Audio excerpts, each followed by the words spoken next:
Hello दोस्तों, आप भी बना सकते हैं पेपर से उड़ने वाला प्लेन। आइए जानते हैं ये प्लेन कैसे बनाया गया है। नमस्कार दोस्तों, आज हम बनाने जा रहे हैं एक शानदार पेपर जेट प्लेन जो दिखने में किसी फाइटर जेट की तरह लगता है। दोस्तों आइए चलिए शुरू करते हैं।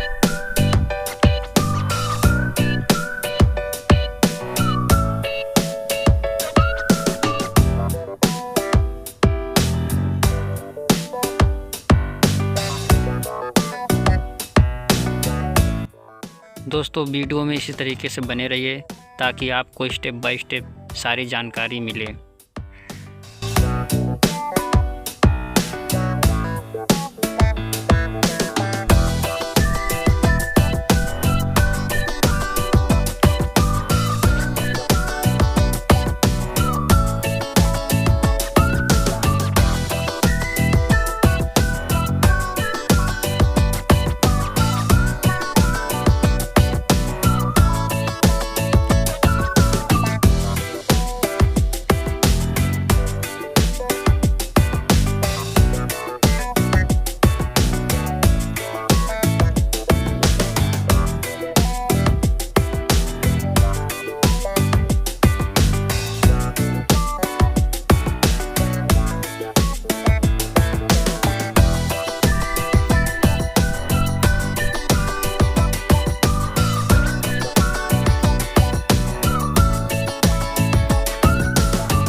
अब हमारा पेपर जेट बनके तैयार है।